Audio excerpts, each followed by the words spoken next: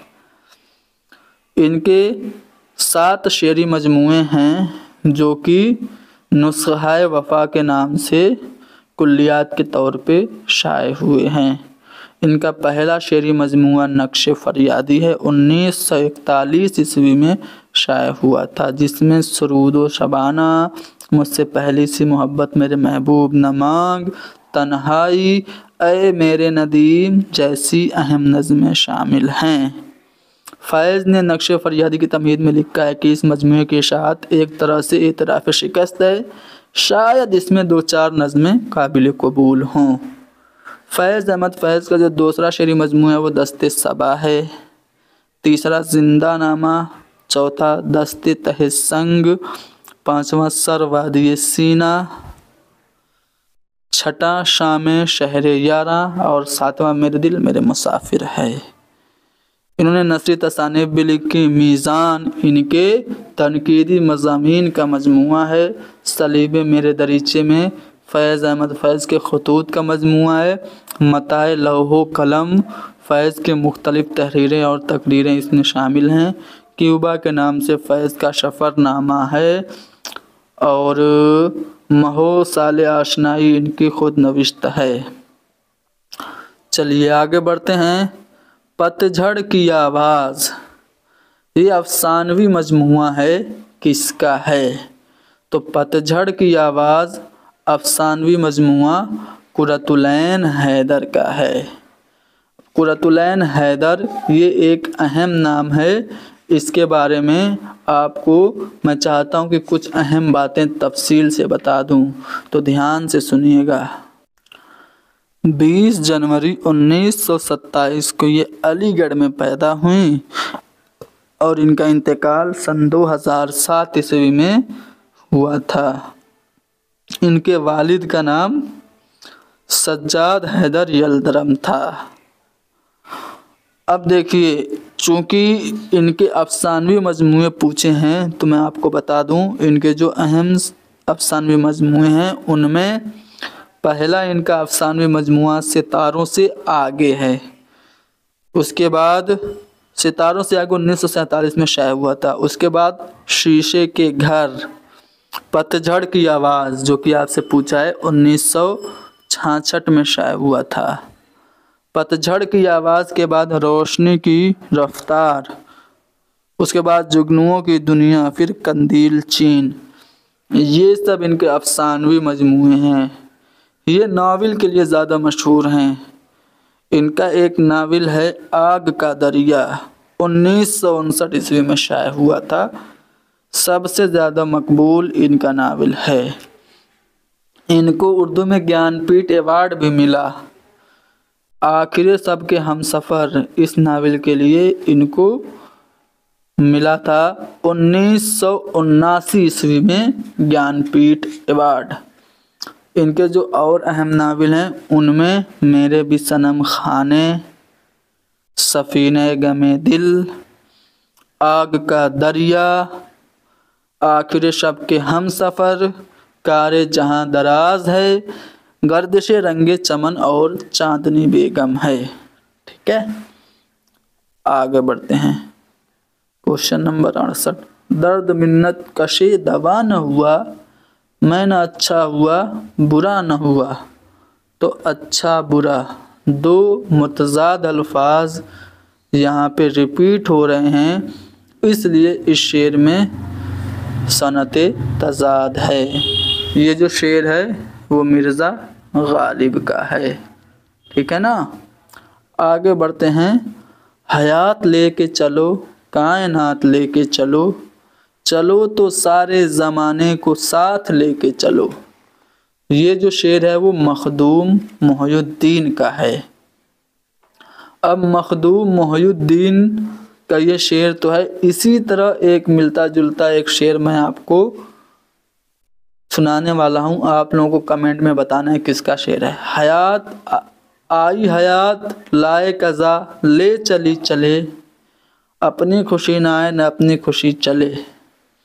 یہ جو شعر ہے کس کا ہے آپ کو کمنٹ میں بتانا ہے۔ اگر میں تناسخ کا قائل ہوتا تو ضرور کہتا کہ غالب کے روح کو عدم میں بھی نہ چین ملا، تو اقبال کے نام سے دوبارہ جسد خاکی میں جلوہ افروز ہوئی۔ یہ جو شعر ہے کس کا ہے؟ عبدالقادر کا ہے، شیخ عبدالقادر کا یہ قول ہے۔ غالب کے بارے میں کچھ اقوال میں نے بتائے تھے، ان میں سے یہ قول بھی میں نے آپ کو بتایا تھا اسی کلاس میں۔ بتائیے کس کا قول ہے؟ کہ ہندوستان کی الہامی کتابیں دو ہیں۔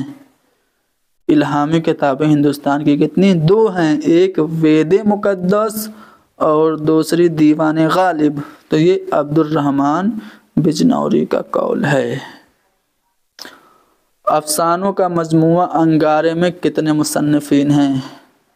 ابھی میں نے پچھلی کلاس میں آپ کو انگارے افسانوی مجموعہ کے بارے میں بتایا تھا کہ دسمبر 1932 میں یہ شائع ہوا تھا۔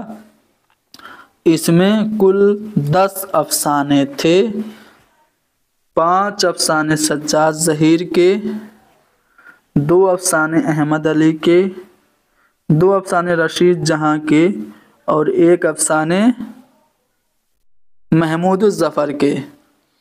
تو اس طرح سے ٹوٹل 10 افسانے ہو گئے۔ اب کتنے انگارے میں کتنے مصنفین کے افسانے شامل ہیں؟ تو سجاد ظہیر کے 5، پھر احمد علی، اس کے بعد رشید جہاں، پھر محمود الظفر، تو کل کتنے ہو گئے؟ 4 لوگ ہو گئے۔ تو پہلا والا آپشن کریکٹ ہو گیا۔ حلقہ ارباب ذوق کی بنیاد کس سن میں پڑی تھی؟ دیکھیے حلقہ ارباب ذوق جو ہے یہ ترقی پسند تحریک کی ضد میں بنا تھا، اس کی مخالفت میں بنا تھا۔ 29 اپریل 1939 کو لاہور میں سید نصیر احمد جامعی کے گھر پر اس کا قیام عمل میں آیا تھا۔ حلقہ ارباب ذوق کا پرانا نام یا ابتدائی نام مجلس داستان گویاں یا بزم داستان گویاں تھا، ٹھیک ہے؟ بعد میں اس کو حلقہ ارباب ذوق کے نام سے بدل دیا گیا۔ حلقہ ارباب ذوق کی شاخ دلی میں بھی قائم کی گئی تھی۔ ڈاکٹر عبادت بریلوی اس کے معتمد بنے تھے۔ حلقہ ارباب ذوق سے وابستہ جو لوگ تھے ان میں نصیر جامعی، حفیظ ہوشیار پوری، محمد اختر، شیر محمد اختر، تابر صدیقی، محمد افضل اور نسیم حجازی تھے۔ میرا جی بھی حلقہ ارباب ذوق سے وابستہ تھے۔ حلقہ ارباب ذوق نے نئی نظم کو فروغ دینے میں قابل قدر خدمات انجام دی ہیں۔ حلقہ ارباب ذوق میرا جی کے مطابق انسانی زندگی کے تخیل کے ماتحت ارتقائی منازل طے کرتی ہے۔ یہ حلقہ ارباب ذوق کے تحت میرا جی نے کہا تھا۔ حلقہ ارباب ذوق کی تنقید میں قطعیت کا زاویہ وحید قریشی نے دیا تھا۔ چلیے آگے بڑھتے ہیں۔ داستان باغ و بہار میں شہنشاہ کا نام تو آزاد بخت تھا جو کہ لاولد رہتا ہے۔ چلیے داستان ہے فسانہ عجائب، کہاں لکھی گئی؟ تو یہ فیض آباد میں لکھی گئی تھی۔ رجب علی بیگ سرور نے اس کو 1824 عیسوی میں لکھا تھا۔ کس کی فرمائش پہ لکھا تھا یہ بھی اکثر پوچھ لیا جاتا ہے۔ حکیم اسد علی کی فرمائش پہ کانپور میں یہ کتاب لکھی گئی تھی، ٹھیک ہے؟ اس داستان کو شمالی ہند کی پہلی طبع ذات داستان کہا جاتا ہے۔ اس میں لکھنؤ کی تہذیب و معاشرت پیش کی گئی ہے۔ رجب علی بیگ سرور کی اور بھی تصانیف ہیں